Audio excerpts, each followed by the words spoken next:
This is Fresh Air. I'm Terry Gross. My guest is novelist Paul Auster. He was described by Washington Post book critic Jonathan Yardley as one of our most inventive and least predictable writers. Auster's novels include Timbuktu, Leviathan, and the New York Trilogy. He wrote the screenplay for the film Smoke, and he edited the NPR National Story Project anthology, I Thought My Father Was God, which has just been published in paperback. Auster has a new novel called The Book of Illusions. The book's main character, David Zimmer, is a professor of comparative literature at a college in Vermont. The book begins in the aftermath of personal tragedy. Zimmer's wife and 2 children have died in a plane crash, and his grief is so all-encompassing he can no longer function in his old life. After several months in a blur of alcoholic stupor and self-pity, he tries to refocus his life by writing a book about a forgotten silent film star named Hector Mann, who vanished mysteriously in 1928. After its publication, Zimmer gets a letter from a woman named Frida Spelling, who claims to be the film star's wife. She insists that Hector Mann is still alive and would like to meet Zimmer. Zimmer has no idea if she's telling the truth. Here's a short reading. We all want to believe in impossible things, I suppose, to persuade ourselves that miracles can happen.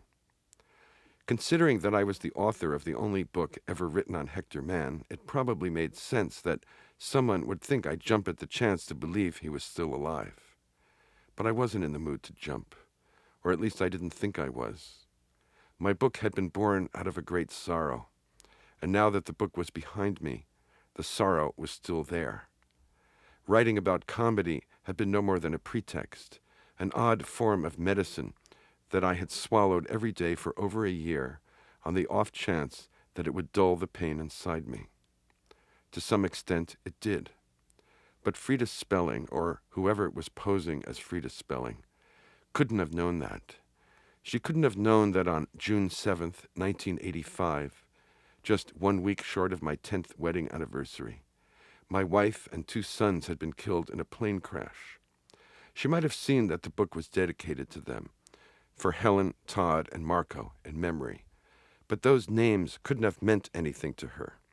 And even if she had guessed their importance to the author, she couldn't have known that for him, those names stood for everything that had any meaning in life. And that when the 36-year-old Helen and the 7-year-old Todd and the 4-year-old Marco had died, most of him had died along with them. They had been on their way to Milwaukee to visit Helen's parents. I had stayed behind in Vermont to correct papers and hand in the final grades for the semester that had just ended. That was my work, professor of comparative literature at Hampton College in Hampton, Vermont, and I had to do it.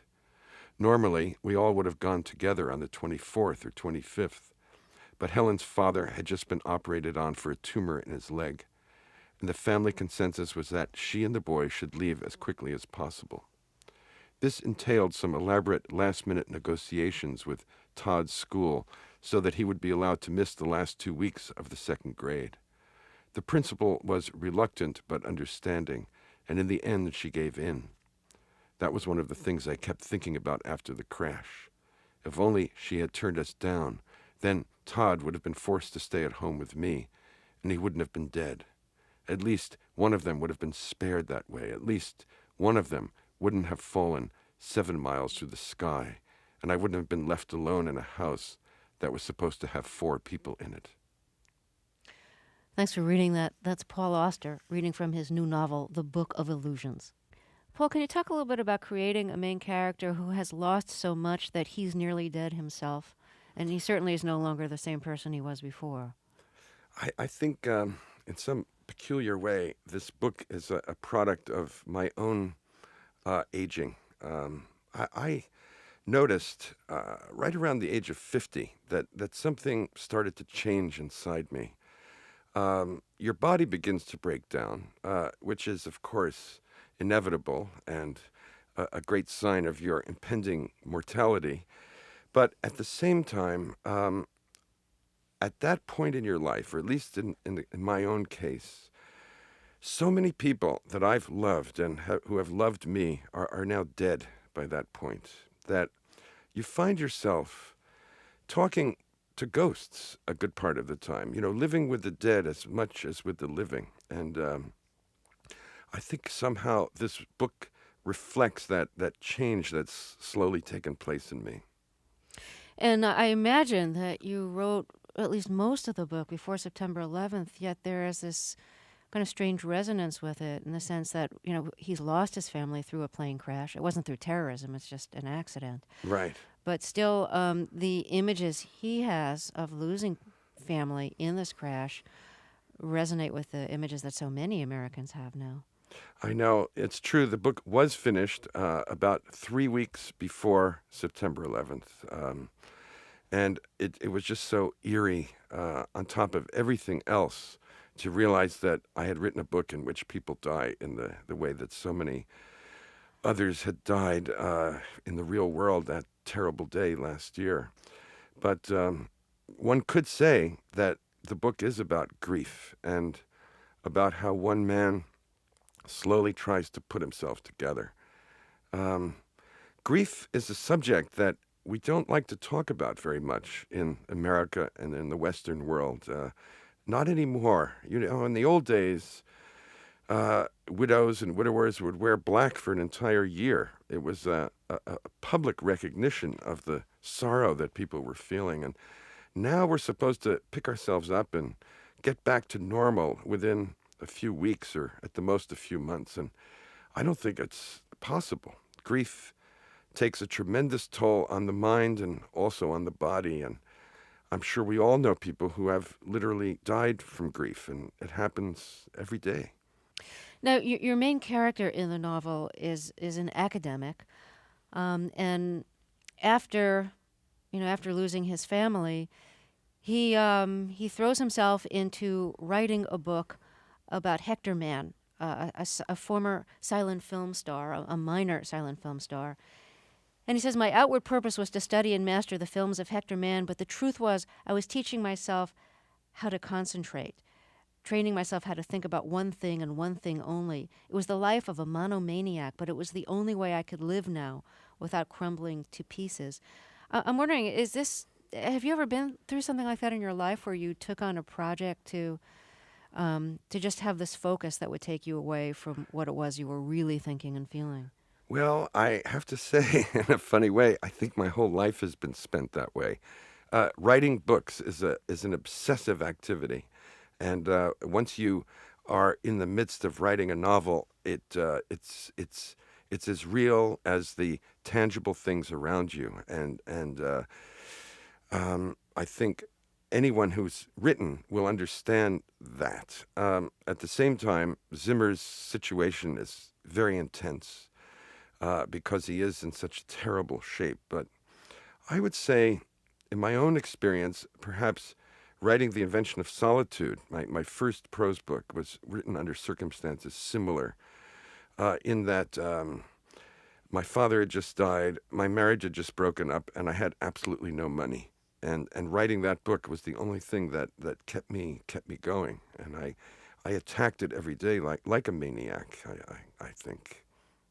Well, the book that this English professor in your novel throws himself into writing is a biography of Hector Mann, a former silent film star. He was known as Senior Slapstick, the South American heartthrob with the comic touch.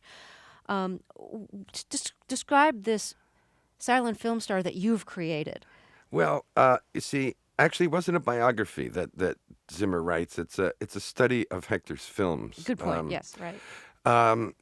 You see, Zimmer is crushed with grief, as we've said, and he's been drinking a lot.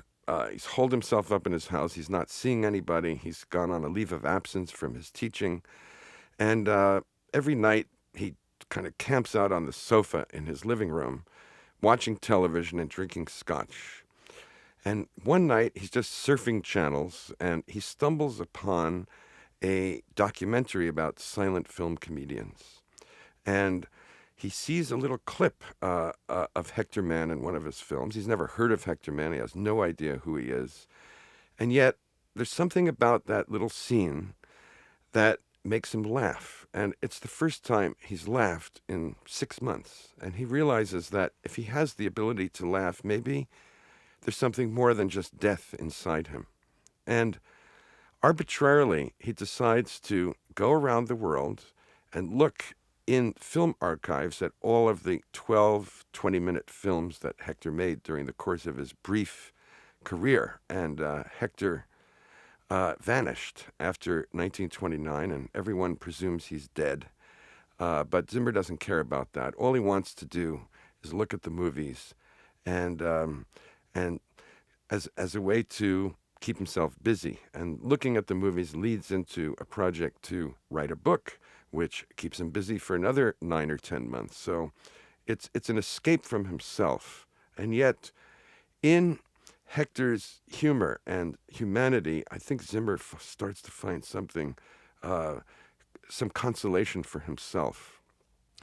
As your main character, Zimmer, researches the life of this silent film star, did it give you, Paul Auster, the chance to do silent film research? In other words, are you particularly interested in silent films? Oh, I have always been interested in silent films, particularly silent comedies, which I think in some amazing way have not dated very much. I mean, we can still watch Chaplin or Keaton and laugh our heads off. Everything is very clear and understandable. It's the language of the human body. And the body is always the same, whether it's 50 years ago or 100 years ago, we can understand it. And the fascination is that this form, the silent film, is dead. It's not practiced anymore. And yet these people, the great ones, mastered the language of silent film so that it nevertheless, even though it's deader than the deadest Renaissance painting as a form, it still speaks to us today. And I've always loved that work. And even as a young man trying to find my way in the world, there was a moment when I actually sat down and wrote scripts for silent comedies when I was about 19 or 20. Don't ask me why, but I wanted to do it. And those manuscripts are lost now, and I wish I could find them. I wish I knew where they were. It would be fascinating to look. Was it an interesting exercise for you to create this fictional silent film star and then create an entire body of work for him? It was, for me, an amazing adventure because in the book, as you say, many of Hector's films are described, and some of them in quite exhaustive detail. Now, the thing about what you would call a written film is that, on the one hand, you have to put in a lot of visual detail so the reader can actually see what's happening. But at the same time, the prose has to move along at a certain speed to mimic the experience of watching a film, which is charging at you 24 frames per second. So too much detail and everything would bog down. Too little detail and you wouldn't see enough to experience it as a film. So I had to do a lot of juggling and rewriting to find what I felt was the proper balance between the two. My guest is writer Paul Auster. His new novel is called The Book of Illusions. We'll talk more after a break. This is Fresh Air. Paul Auster is my guest. His new novel is called The Book of Illusions. In addition to writing the book about the silent film star Hector Mann, the academic in your novel, Zimmer, is translating a work by the French writer Chateaubriand. I'm going to ask you an incredibly stupid-sounding question, which is, was Chateaubriand a real writer, or did you make him up? No, he was a real writer. Was he? Oh, yes. He's a classic French writer and such an interesting person. No, is this terrible that I've never read him? No, see, because Americans don't really know about him. The name was familiar, but I thought maybe that's the name of a wine. It's a steak. Oh, a steak. It's a cut of steak, and he's one of the few. I don't even know the food, let alone the writer. That's right. He's one of the few writers to have a food named after him. Chateaubriand was a major writer of the 19th century. One of the great. Stop saying he's so major. It makes me feel But worse. also, he was a politician, and he's probably the only man in the world who met both George Washington and Napoleon. Because as a young man, he came to the United States and wrote some brilliant work about the U.S. and discovering Niagara Falls. I think he's the first person to describe it for a European audience. Well, now that I know that you didn't make up Chateaubriand, Right. I assume that also means you didn't make up the story of the odd backstory of his masterwork, which took 35 years to write, but he didn't want it published until 50 years after his death. Exactly right. Exactly right. Explain the story of that. I it's thought the this was most something you created. No, I didn't make this up. This is fact. Chateaubriand, as we were just saying, took 30 to 35 years to write the book. It's called Mémoires d'outre-tombe, which means Memoirs from Beyond the Grave.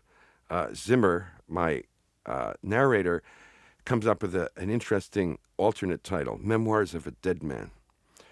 Now, Chateaubriand didn't want to publish it during his lifetime, but he was running out of money. His mistress was Madame Recamier, the most famous beauty of the age, who appears in many paintings from the period. She came up with an idea to form a kind of business, create an association of partners who would, number one, pay off Chateaubriand's debts, number two, give him an annuity while he was working on the book. And so this was arranged. It was a brilliant stroke. The problem is that Chateaubriand kept on living. Everyone thought he was about 60 when this arrangement was made, but he lived to 80. And so most of the original partners had sold their shares in the book to other people. And by the end of his life, Chateaubriand was literally owned by a bunch of strangers who wanted nothing but for him to die so that they could finally publish the book and recoup their investments. It's one of the strangest publishing stories in history. Because the characters in your novel include a professor who's a writer, a filmmaker who makes movies, and a writer who's written this great text, there's all these like stories within the story. Mm-hmm. So there's lots of and there's lots of other characters who have their own backstories in this. So there's lots of stories within stories in your novel, lots of stories for you to come up with. And you love telling stories and writing stories, and that's even usually a part of what your work is about, is storytelling itself. Absolutely. And I'm wondering, how like some musicians say that, melodies just come to them. Like, do stories come to you? I mean, do you just like live with a mind and that's always giving birth to these stories? It's true that they bubble up inside me. I don't know where they come from. I've actually never been able to track the genesis of an idea for a story. It's so mysterious. 1 minute it's not there, and then you blink and something is there, and you don't know where it came from. And it's so odd that often with the stories, of course, come the characters, and with the characters, their names. I think in almost every instance when I've invented a character for a novel, he or she has been born with the name, which I never change. It's just there. It's as if they're real people, and I've suddenly found out about them. It's crazy. Just a crazy business. And do you realize that not everybody is wired that way, that not everybody else receives stories? I suppose so, although having worked on the National Story Project for 2 years and received over 5,000 submissions from people all over the country, I would think nevertheless, I'm convinced that there are a lot of people who tell stories very well. And even if people don't write them, they like to tell them. And whether they're true stories or made-up stories, I think storytelling is a fundamental part of being human. If we didn't tell stories, I don't think we would have any clue about what the world was. It literally organizes reality for us. And did you find that as when you were young that you needed to read other people's stories? I loved to read as a child. I think every writer begins as a reader, someone who falls in love with books. You feel as a young person that living inside a book is better than being inside the real world. And you just love being there so much that you decide at some point that this is what you want to do with your life. You want to make books because the experience of books is so wonderful. Paul Auster, his new novel is called The Book of Illusions. He edited NPR's National Story Project. Its anthology, I Thought My Father Was God, has just been published in paperback. Auster will be back in the second half of the show. I'm Terry Gross, and this is Fresh Air. This is Fresh Air. I'm Terry Gross, back with Paul Auster, author of the new novel The Book of Illusions. His other novels include Timbuktu, Leviathan, and the New York Trilogy. He wrote the screenplay for the movie Smoke. He also edited NPR's National Story Project and put together its anthology I Thought My Father Was God, which has just been published in paperback. The book collects stories from NPR listeners that are true but defy our expectations of the world. I know you talked about this a little bit with Linda Wertheimer, but I would just like to ask you again about, as we approach September 11th, some of the reasons why you think we have this need to keep retelling the story of the 11th over and over from every possible point of view. I think when people go through trauma, and certainly we in New York and everyone in the country, but particularly in New York, have suffered this great trauma of loss. I tend to think of what happened to New York as a big family tragedy. Very few people were untouched by it. And in order to come to grips with something so monumental, silence really is not the answer. You have to keep talking about it. And as Salman Rushdie was saying the other day on the air, that everyone was telling everybody else what had happened to him or her on that day. And there was this deep need just to tell. And the accumulation of all those stories becomes in some way the reality of the experience for us. Because it wasn't private, it was a communal event. And we have to talk to each other and hear what each of us has gone through in order to get some sense of the totality of the experience. Have you ever reached the point of thinking that you can't hear any more of the stories, that you need to withdraw into silence and be alone with your thoughts? Well, it is true that you can only take so much, and this week is a very terrible week in New York. There's so much going on, both in public and also through the media, that I find it almost unbearable at this point.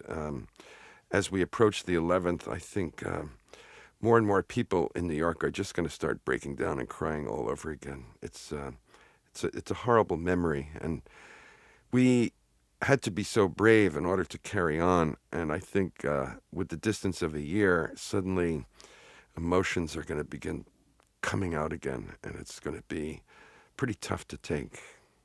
There's a lot of television shows, and there's going to be more, that are replaying a lot of September 11th footage and video. And it's hard to figure out where the line is between we need to see this again to commemorate the event and to tell each other again what happened and how horrible it was. A fine line between that and feeling like, well, this was great footage, so we're going to show it again. It was really dramatic, so we're going to take it out of the archives and show it again. There is a kind of mercenary aspect to the media. After all, everybody but NPR is in the business of trying to make money, and so there is an edge. And I'm not intending to remove NPR from. No. We don't have footage per se, but we do have sound. So of course. I can include all of us in this. I don't mean to exempt us. Anyways, go ahead. But, the thing is, I find myself unable to watch television. More and more, I just am unable to. And I'm not planning on looking at TV during this week. The images are so strongly burned into my head already.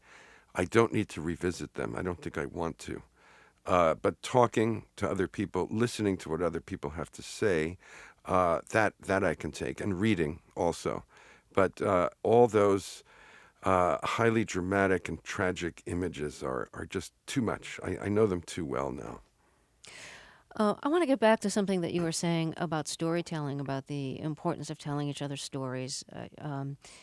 And I know in my life, I sometimes feel that I'm overloaded and I don't have room for more characters. That I've said this to people who have like new TV series and they have like a pilot introducing new characters, and I feel like I'm busy. I don't have room for you in my life. And then, of course, the characters win me over if it's a good show, and then I want to watch it. But there are so many stories coming at us now through movies and television and radio and books. And I mean, we could spend our whole lives living in other people's stories now. I wonder if you think about that much, about how we live in a society where the stories don't stop. Well, I think it's very important. Obviously, people don't absorb everything. They have their favorite genres and media that they go to. Some people like to read comic books. Other people like to watch television. Some of them like to read novels. But all of us, I think, need to live inside fiction as well as the real world in order simply to understand the real world, not just as escape and entertainment, but as a real grappling with what it means to be human. And books in particular, I think, are a place where books are a unique place in the world because I believe a book is the only place where two strangers can meet on absolutely intimate terms. And there's something absolutely irreplaceable about that relationship between reader and writer. And I think when a writer opens himself up or herself up to the reader and the reader is receptive, something very deep happens. And how no matter how many times people predict the death of the novel, I don't think it's ever going to happen because it's an irreplaceable experience. Have there been certain movies, books, or music that you've turned to in the past year that really spoke to you because of the events of the past year? It's funny. I have this old recording on a record, a vinyl record of Hermann Scherchen, the great conductor, doing St. Matthew Passion. I think 8 sides, 4 discs. And I've been listening to it almost consistently throughout the entire year. I can't get enough of the grandeur and humanity and simplicity all at once of that great Bach piece. So I don't know if you're familiar with that recording, but it's amazing how much emotion the singers are able to put into their performances. Movies, I've tended to gravitate towards the simplest, most humanistic films, things by masters like Renoir or Rossellini or Satyajit Ray, Ozu, the simple movies about simple people and what it means to be human. No tricks, no fast cutting, no special effects, just human stories. That's been very important. And also, I should say, comedy has been important to me as well. Just getting that sense from some of the great old Hollywood film comedies of how life goes on. That's what comedy is all about. Tragedies occur, and yet life goes on. And comedy reminds us of this. And I think it's very important not to get lost in our own depression right now, but to think about how to go on and how to make the world a more livable place for everybody. Well, speaking of not getting lost in our own depression, I mean, how do you avoid not getting lost in your own depression when you're writing a book like your new one, The Book of Illusions, that's about somebody who is depressed nearly to the point of death? But you see, for the writer, living through these experiences while he's writing the book, there's something cleansing about it. Mm-hmm. Plunging into the depths of these emotions is not depressing. It's invigorating in some way. You go down so deep that you're beyond suffering. You're just trying to tell the reality of the story. So it wasn't for me a depressing experience to write the book.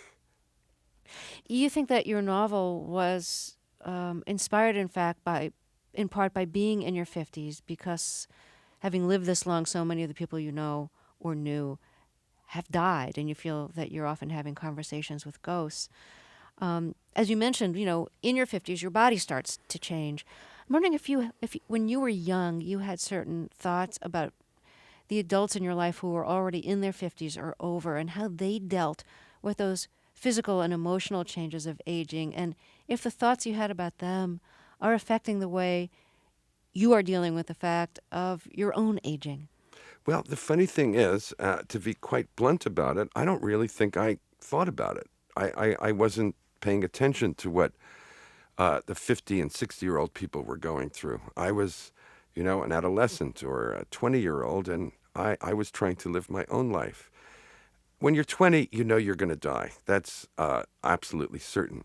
But you don't know what life later on is going to feel like after you've lost so many people who've been so important to you.